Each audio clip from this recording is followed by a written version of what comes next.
Spoken ഹിന്ദിയുടെ പുതിയൊരു ക്ലാസ്സിലേക്ക് എല്ലാവർക്കും സ്വാഗതം. ഇന്നത്തെ ക്ലാസ്സിൽ നമ്മൾ പഠിക്കാൻ പോകുന്നത് എന്താണെന്ന് വെച്ചാൽ തക്ക്. തക്ക് എന്ന് പറഞ്ഞാൽ എന്താണ്? വരെ, പോലും അല്ലെങ്കിൽ മുമ്പ്, ഇതാണ് അതിൻ്റെ അർത്ഥം. ഓക്കെ, തക്ക് വരെ, ഓക്കെ, വരെ അല്ലെങ്കിൽ പോലും, പോലും അല്ലെങ്കിൽ മുമ്പ് എന്ന് വളരെ റയർ കേസിൽ നമ്മൾ ഉപയോഗിക്കാറുണ്ട്. എക്സാമ്പിൾ നോക്കാൻ നിങ്ങൾക്ക് മനസ്സിലാവും. മുജേ ദില്ലി തക്ക് ജാനാ ഹേ, മുജേ എനിക്ക്, ठीक है, എനിക്ക് ദില്ലി തക്ക്, ദില്ലി വരെ, ദില്ലി വരെ പോകണം. ജാനാ ഹേ എന്ന് പറഞ്ഞാൽ പോകണം. ഓക്കെ, അപ്പം എന്തായി? ദില്ലി വരെ, മുജേ ദില്ലി തക്ക് ജാനാ ഹേ, മുജേ ദില്ലി തക്ക് ജാനാ ഹേ എന്ന് പറഞ്ഞാൽ എനിക്ക് ദില്ലി വരെ പോകണം. മുജേ ദില്ലി തക്ക് ജാനാ ഹേ. ഇവിടെ തക്ക് എന്ത് വന്നു? വരെ എന്നാണ് അർത്ഥം. വരെ, ठीक है, വരെ.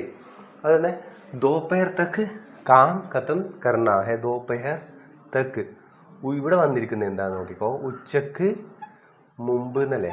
ആ ഉച്ച വരെയുള്ള സമയത്തിനുള്ളിൽ എന്ന് പറയാൻ നമുക്ക് ഉച്ചക്ക് ദോപഹർ സെ പെഹലെ എന്ന് വേണം നമുക്കൊരു രീതിയിൽ പറയാം. അല്ലെങ്കിൽ ഇങ്ങനെ ദോപഹർ തക്ക്, ठीक है, ദോപഹർ തക്ക്, ഉച്ചക്ക് മുമ്പ്. ഖത്തം കർണ, ഖത്തം കർണ എന്ന് പറഞ്ഞാൽ തീർക്കുക. ഓക്കെ, പണി തീർക്കുക. അപ്പം ദോപഹർ തക്ക് കാം ഖത്തം കർണ ഹേ, ഉച്ചക്ക് മുമ്പ് പണി തീർക്കണം. ഇവിടെ എന്ത് വന്നു? മുമ്പ് എന്നാണ് അർത്ഥം വന്നത്. ഓക്കെ, അതുപോലെ റെയിൽവേ സ്റ്റേഷൻ തക്ക്, റെയിൽവേ സ്റ്റേഷൻ വരെ, ठीक है, റെയിൽവേ സ്റ്റേഷൻ തക്ക് മുझे छोड़ो എന്ന് പറഞ്ഞാൽ എന്നെ റെയിൽവേ സ്റ്റേഷൻ വരെ വിടൂ. ഓക്കെ, ഡ്രോപ്പ് ചെയ്യൂ. അപ്പം എന്തായി? മുझे റെയിൽവേ സ്റ്റേഷൻ തക്ക് छोड़ो എന്ന് പറയാം. ഓക്കെ, അതുപോലെ തന്നെ മുझे ബസ് സ്റ്റാൻഡ് തക്ക്, ठीक है, ബസ് സ്റ്റാൻഡ് വരെ. അപ്പോൾ ഇവിടെ എന്താ അർത്ഥം വന്നേ? തക്ക് വരെ, തരെ, വരെ. ഓക്കെ, ഒരർത്ഥം കൂടി വരുന്നുണ്ട് ഇവിടെ, പോലും എന്നൊരർത്ഥം വരുന്നുണ്ട്. എന്താണ് പോലും? എങ്ങനെ പറയും നമ്മൾ പറയാറില്ലേ, അവൻ ചായ പോലും കുടിക്കാണ്ടാണ് പോയിന്ന് പറയില്ലേ? ആ രീതിയിൽ പറയാൻ വേണ്ടിയിട്ട്, ഈവൺ എന്ന രീതിയിൽ. അവൻ ചായ പോലും കുടിക്കാതെയാണ് പോയത്. എങ്ങനെ പറയും നമ്മൾ? വേ ചായ തക്ക് നെഹി പിയ എന്ന് പറഞ്ഞാൽ എന്താണ്? അവൻ ചായ പോലും കുടിച്ചില്ല എന്നാണ് ഇവിടെ അർത്ഥം വരുന്നത്. ഓക്കെ, ശ്രദ്ധിക്കുക. വഹ് ചായ തക്ക് നെഹി പിയ, അവൻ ചായ പോലും കുടിച്ചില്ല. രാവിലെ ജൽദിബാജി, ജൽദിബാജി എന്ന് പറഞ്ഞാൽ തിരക്ക്.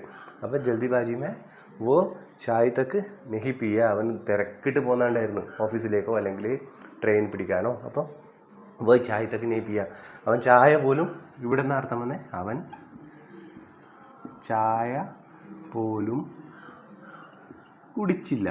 ഓക്കെ, അപ്പം എന്തായി? വേ ചായ തക്ക് നെഹി പിയ, വേ ചായ തക്ക് നെഹി പിയ, അവൻ ചായ പോലും കുടിച്ചില്ല.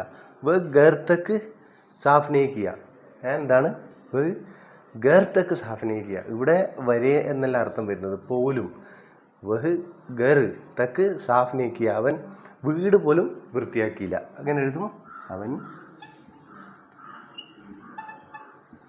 വീട് പോലും